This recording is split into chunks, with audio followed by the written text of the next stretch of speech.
കർത്താവിൻ്റെ അതിപരിശുദ്ധമായ നാമത്തിന് നന്ദിയോടെ സ്തോത്രം ചെയ്യുകയും സ്തുതിക്കുകയും ചെയ്യുന്നു. ക്രിസ്തുവിൽ പ്രിയരെ, അല്പസമയം ദൈവത്തിൻ്റെ വചനം കേൾക്കാൻ നമ്മൾ താല്പര്യം കാണിക്കുകയാണല്ലോ. ഓരോ ദിവസവും കർത്താവ് നമുക്ക് തരുന്ന ചെറിയ ചെറിയ ചിന്തകൾ ദൈവത്തിൻ്റെ വചനത്തിൽ നിന്നായിരിക്കയാൽ എല്ലാ ദിവസവും അല്പസമയം വചനം കേൾപ്പാൻ ആത്മാർത്ഥത കാണിക്കുകയും ആ വചനത്തിനകത്ത് അന്തർലീനമായിരിക്കുന്ന സത്യ ഉപദേശം വളരെ ഗൗരവത്തോടെ മുറുകെ പിടിക്കുകയും അതിന് തക്കവണ്ണം നമ്മുടെ ജീവിതത്തെ ക്രമീകരിക്കുകയും ചെയ്യുവാൻ മനസ്സ് വയ്ക്കുന്ന എല്ലാവരെയും ജീവിതത്തിൽ ദൈവം ഒത്തിരി അനുഗ്രഹിക്കുകയും ഉയർത്തുകയും മാനിക്കുകയും ചെയ്യുമെന്നുള്ളതിന് നിങ്ങളിൽ പലരും സാക്ഷിയാണല്ലോ.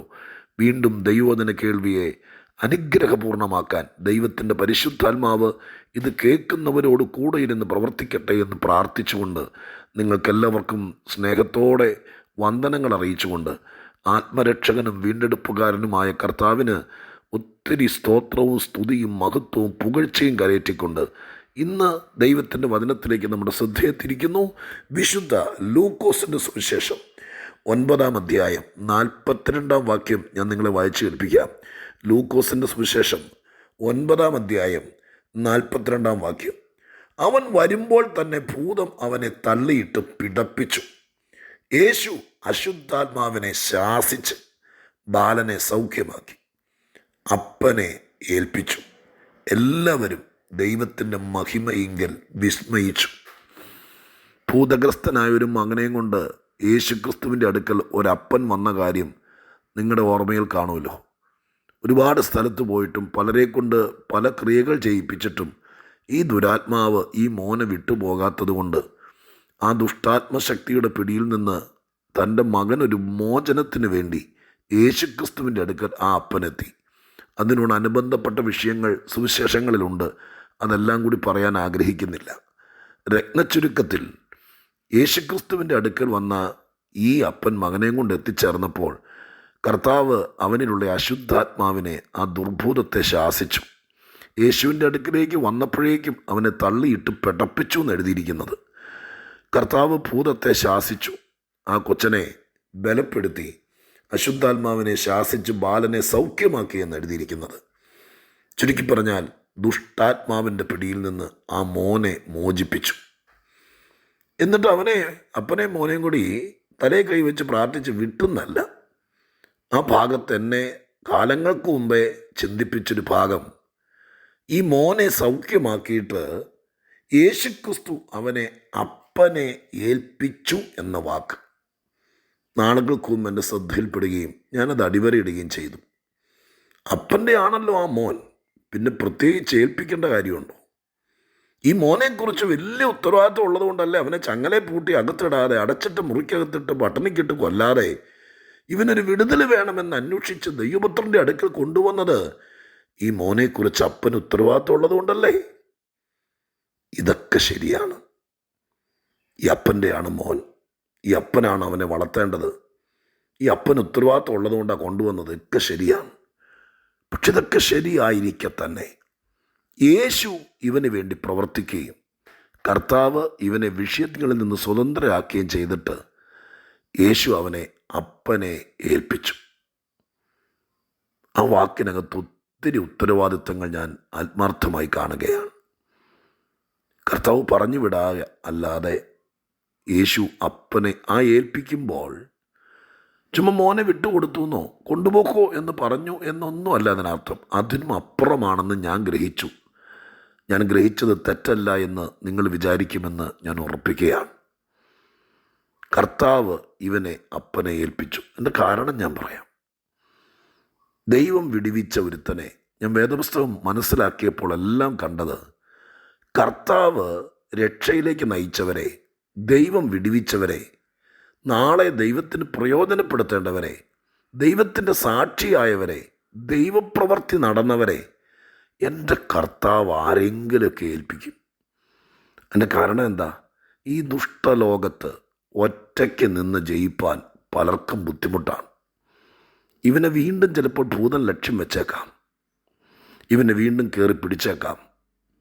അതുകൊണ്ട് ഉത്തരവാദിത്തപ്പെട്ട ഒരാളെ ഏൽപ്പിച്ചു. ആ മനുഷ്യൻ്റെ ഉത്തരവാദിത്തമാണ് ഇനി ഇവനെ നോക്കുക, സംരക്ഷിക്കുക. ഇനി അടുത്ത മാസം ഭൂതം കയറി കൊണ്ടുവരാനല്ല, ഇവനെ സംരക്ഷിക്കുകയും സൂക്ഷിക്കുകയും ചെയ്യാൻ വേണ്ടി. അതാണല്ലോ ഏൽപ്പിക്കുക എന്ന വാക്കിൻ്റെ അർത്ഥം. ഈ ഭാഗത്ത് മാത്രമല്ല, പുറകിലും പല ഭാഗത്ത് ഞാൻ കണ്ടിട്ടുണ്ട്. കർത്താവ് തൻ്റെ പ്രവൃത്തികൾ ചെയ്ത അനന്തരം നയീൻ എന്ന പട്ടണത്തിലെ വിധവയായിരിക്കുന്ന ഒരു സ്ത്രീയുടെ ഏകമകൻ മരിച്ചു പോയപ്പോൾ അവനെ സെമിത്തേരിലേക്ക് കൊണ്ടുപോകുന്ന വഴിക്ക് കർത്താവ് ആ വിലാപയാത്രയെ തടഞ്ഞു നിർത്തി മഞ്ചത്തിൽ നിന്ന് മൃതശരീരം പൊക്കിയെടുത്ത് സൗഖ്യമാക്കി, അവനെ ഉയർപ്പിച്ചു. 7-ാം അധ്യായം 15-ാം വാക്യത്തിൽ എഴുതിയിട്ടിരിക്കുന്ന ഇങ്ങനെയാണ്: മരിച്ചവൻ എഴുന്നേറ്റിരുന്നു, സംസാരിപ്പാൻ തുടങ്ങി, അവൻ അവനെ അമ്മയ്ക്ക് ഏൽപ്പിച്ചു കൊടുത്തു. അതുപോലെ തന്നെ 10-ാമത്തെ അധ്യായത്തിൻ്റെ 35-ാമത്തെ വാക്യത്തിൽ അർത്ഥപ്രാണനായി വഴിത്തലക്കൽ കിടന്ന ഒരു മനുഷ്യനെ നല്ല ശമരിയാക്കാരൻ എന്ന കഥ യേശു പറയുമ്പോൾ ആ ശമരിയാക്കാരൻ യേശുക്രിസ്തുവിന് നിഴലാണ്. എണ്ണയും മീഞ്ഞും പകർന്നിട്ട് തൻ്റെ വാഹനമൃഗത്തിൽ കയറ്റി വഴിയമ്പലത്തിൽ കൊണ്ടുപോയി. പിറ്റേ ദിവസം പോകുന്നതിനേക്കാൾ മുമ്പ് ഈ മനുഷ്യനെ വഴിയമ്പലക്കാരനെ ഏൽപ്പിച്ചു. ഇവൻ്റെ കർത്താവിൻ്റെ പ്രത്യേകത ഉണ്ടോ? ഒറ്റയ്ക്ക് നിന്ന് രക്ഷപ്പെടാൻ പറ്റാത്ത, ഒത്തിരി മുറിവേറ്റ, ഒത്തിരി ചതവേറ്റ, ഒത്തിരി ആഘാതമേറ്റ ചിലരെ എൻ്റെ കർത്താവ് തന്നെ നിർത്തത്തില്ല. അവർക്ക് തന്നെ ഫൈറ്റ് ചെയ്ത് ചിലപ്പോൾ ജയിക്കാനും പറ്റില്ല. ഇനി ഞാൻ പറയുന്നത് പക്ക ആത്മീകമാണ്.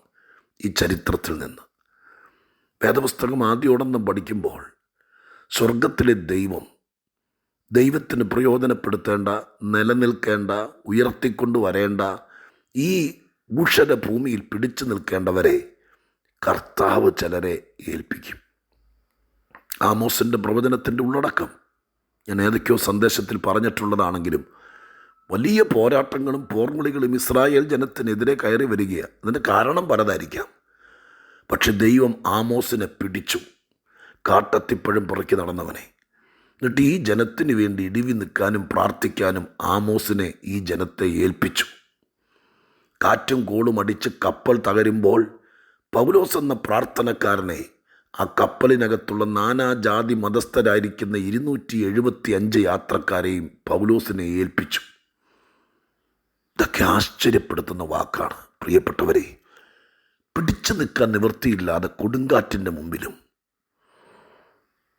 ശാരീരികവും മാനസികവുമായിട്ട് കഠിനമായ വ്യതകൾ അനുഭവിച്ച് മരിക്കും, മരണമല്ലാതെ വേറെ വഴിയില്ല എന്ന് വിചാരിച്ചിരുന്ന ചിലരെ കർത്താവ് രക്ഷിച്ചിട്ട് എൻ്റെ കർത്താവ് അവരെ ഇങ്ങോട്ടെങ്കിലും ഓടിപ്പോയി രക്ഷപ്പെടാനല്ല, ചിലരെ ഏൽപ്പിക്കും. ഇന്ന് ഈ സന്ദേശം നിങ്ങളുമായി പങ്കുവെക്കുമ്പോൾ ബൈബിളിൻ്റെ വിശുദ്ധ സഭയെക്കുറിച്ചുള്ള ആകത്തുക എബ്രായ ലേഖനത്തിലൊക്കെ വായിക്കുന്നത് ഇങ്ങനെയാണ്: നിങ്ങളെ നടത്തുന്നവരെ അനുസരിച്ച് ജീവിക്കുക, അവർ നിങ്ങളുടെ ആത്മാക്കൾക്ക് കണക്ക് പറയേണ്ടവരാണ്. അതിൻ്റെ അർത്ഥം എന്താ? ദൈവസഭയ്ക്കകത്ത് വരുന്നവരെ എല്ലാം നടത്തിപ്പുകാരെ ഏൽപ്പിച്ചിരിക്കുക, അവർ കണക്ക് കൊടുക്കണമെന്ന്. അപ്പോൾ ദൈവത്തിന് പ്രിയമുള്ള, ദൈവം വിടുവിച്ച, ദൈവം രക്ഷിച്ച, ഭാവിയുള്ള, പ്രാർത്ഥിച്ചും പോരാടിയും ദൈവകൃപയിൽ നിലനിർത്തേണ്ടവരെ സ്വർഗത്തിലെ ദൈവം ചിലരെ ഏൽപ്പിക്കും. നിങ്ങൾ ഈ പറയുന്നത് വിശ്വസിക്കുന്നെങ്കിൽ ഈ സത്യം ചകഞ്ഞെടുത്ത് നിങ്ങളുടെ മുമ്പിൽ ഞാൻ വയ്ക്കുമ്പോൾ ദൈവത്തോട് പ്രാർത്ഥിക്കണമെങ്കിൽ പ്രാർത്ഥിക്കാം കേട്ടോ. കർത്താവേ, എനിക്കൊറ്റയ്ക്ക് കാര്യങ്ങൾ നടത്താൻ പറ്റുന്നില്ല. ദൈവസന്നിധിയിൽ എന്നെ വിടുവിച്ചത് ദൈവമാണ്. നമ്മൾ ചോദിക്കാതെ തന്നെ കർത്താവ് ചിലരെ നിങ്ങൾക്ക് വേണ്ടി പ്രാർത്ഥിക്കാൻ, നിങ്ങളെ ഉപദേശിപ്പാൻ, അപ്പനെപ്പോലെ അമ്മയെപ്പോലെ കർക്കശമായ ചില കാര്യങ്ങൾ നിങ്ങളോട് പറയാൻ സ്വർഗത്തിലെ ദൈവം ചിലരെ ഏൽപ്പിക്കും. എത്രയോ പേരുടെ അനുഭവങ്ങൾ തിരുവെഴുത്തിലൂടെ മനസ്സിലാക്കാൻ കഴിയും. ഇന്ന് ഞാൻ നിങ്ങളോട് പറയാം. ഒരർത്ഥത്തിൽ ഞാൻ ചിന്തിക്കുക, ഈ ഞാങ്ങണപ്പെട്ടകത്തിനകത്ത് മോശയെ കൊണ്ടുവന്ന് വെള്ളത്തിൽ വെച്ചു. അമ്മയ്ക്ക് അതിലപ്പുറം ചെയ്യാൻ പറ്റിയല്ല. പക്ഷെ മോശയെ നാളെ ദൈവത്തിന് ആവശ്യമുള്ളത് കൊണ്ട് ഫറവോൻ്റെ പുത്രി കുളിക്കാൻ വന്നു എന്നൊക്കെ ശരിയാണ്. അതിന് ഒത്തിരി കഥകളും വ്യാഖ്യാനങ്ങളൊക്കെ ഉണ്ട്. പക്ഷെ തത്വത്തിൽ ഞാൻ വിശ്വസിക്കുന്നു, മോശയെ വളർത്തി പാകപ്പെടുത്താൻ ഫറവോൻ്റെ പുത്രിയെ ദൈവം ഏൽപ്പിച്ചതാണെന്ന് വിശ്വസിച്ചാൽ തെറ്റായി പോവോ? എൻ്റെ പ്രിയപ്പെട്ടവരെ, സ്വർഗത്തിലെ ദൈവത്തിൻ്റെ പ്ലാനുകൾ, പദ്ധതികൾ, നമ്മൾ പോലും അറിയാതെ ദൈവം ചെയ്യുന്ന അസാധാരണമായിരിക്കുന്ന ദൈവിക പ്രവൃത്തികൾ, അതിനെക്കുറിച്ച് ചിന്തിക്കുമ്പോൾ എത്രയോ ശ്രേഷ്ഠകരം. ദൈവം ആരാ? കർത്താവാരാ? നിങ്ങൾക്ക് കർത്താവിനെ ചോദ്യം ചെയ്യാതെ, ഡിമാൻഡുകളില്ലാതെ കർത്താവിനെ പിൻപറ്റാമോ? എൻ്റെ ദൈവം ഏൽപ്പിച്ചോളൂ. നിങ്ങൾക്ക് കടന്നു പോകാൻ പറ്റാത്ത ചില കാര്യങ്ങൾ വരുമ്പോൾ നിങ്ങളെ ചുമലിൽ ചുമന്ന് അക്കരെ കിടത്തണോ? ദൈവം ആരെങ്കിലും ഏൽപ്പിച്ചോളും. നിങ്ങൾക്ക് തന്നെ ഉരുട്ടി മാറ്റാൻ പറ്റാത്ത ദുർഘടങ്ങൾ നിങ്ങളുടെ മുമ്പിൽ വരുമ്പോൾ ആ കല്ലുരുട്ടി മാറ്റിയിട്ട് നിങ്ങളെ അക്കരെ കയറ്റി വിടണോ? ദൈവം ആരെങ്കിലും ഏൽപ്പിച്ചോളൂ എന്ന്. അതാ ശുശ്രൂഷ, അതാ ദൈവരാജ്യം, അതാ ദൈവസഭയുടെ പോളിസി. നിങ്ങൾ ഒറ്റയ്ക്കല്ല. നിങ്ങൾ ആരെയും കൂലിക്ക് പിടിക്കണ്ട. നിങ്ങൾ കാലെ കൂട്ടി ആരെയും സെക്യൂരിറ്റിയെ വെക്കുന്നവരെ വെക്കണ്ട. ദൈവത്തെ വിശ്വസിച്ചാൽ മതി. കർത്താവിനെ അനുസരിച്ചാൽ മതി.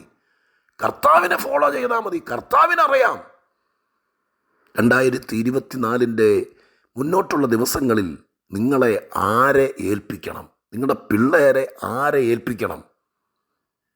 ലോക്കൽ ഗാർഡിയനാകാൻ വേണ്ടിയിട്ട് കോളേജുകാരും അല്ലെങ്കിൽ ഹോസ്റ്റലുകാരും പറയുന്ന പോലത്തെ ഒരു വാക്കല്ല ഈ പറയുന്നത്. നിങ്ങൾക്ക് വേണ്ടി പ്രാർത്ഥിച്ചും നിങ്ങളെ ഇടയ്ക്കിടയ്ക്ക് വിളിച്ചും നിങ്ങൾ വിളിക്കുമ്പോൾ നിങ്ങളെ സ്വാധീനിപ്പിച്ചും നിങ്ങൾക്ക് വചനം പറഞ്ഞു തന്നും നിങ്ങളുടെ കൂടെ ഇരുന്ന് നിങ്ങളെ ധൈര്യപ്പെടുത്തിയും നിങ്ങൾക്ക് വേണ്ടി ഉപവസിച്ചും നിങ്ങളെ ശക്തീകരിച്ചും നിങ്ങളെ വചനം പഠിപ്പിച്ചും നിങ്ങളുടെ കൈക്ക് പിടിച്ചും കൈത്താങ്ങൾ തന്നും നിങ്ങളെ ശാസിച്ചും ഗുണീകരിച്ചും നിങ്ങളെ ഒരു കര പറ്റിക്കാൻ സ്വർഗത്തിലെ ദൈവം ചിലരെ ഏൽപ്പിക്കും. 6 ലക്ഷം പുരുഷന്മാരെയും സ്ത്രീകളെയും കൂടി ദൈവം മോശയെ ഏൽപ്പിച്ചില്ലേ? ചെങ്കടൽ കിടത്തി അക്കരെ കൊണ്ടാൻ അവരുടെ മിടുക്കുകൊണ്ടാണോ കടൽ പിളന്നത്? ഒരു മനുഷ്യൻ നിന്ന് ഉരുകുന്ന നിങ്ങൾ കണ്ടില്ലേ ചെങ്കടൽ തീരത്ത്? കാരണം എന്താ? അദ്ദേഹത്തെ ഏൽപ്പിച്ചിരിക്കുക. ബുദ്ധിമുട്ടി ഒരു സമയത്ത് മോശ ചോദിച്ചില്ലേ, ഇവരെയൊക്കെ ഞാൻ പ്രസവിച്ചതാണോന്ന്? കാരണം എന്താ? ഇട്ടിട്ട് പോകാൻ പറ്റില്ല, ദൈവം ഏൽപ്പിച്ചിരിക്കുക. അയ്യോ, ദൈവത്തിൻ്റെ മഹാകരുണ നിങ്ങൾ ഇന്നൊന്ന് ഓർത്തു നോക്കണം കേട്ടോ. നിങ്ങളെ ആരെയാണ് ഏൽപ്പിച്ചിരിക്കുന്നത്?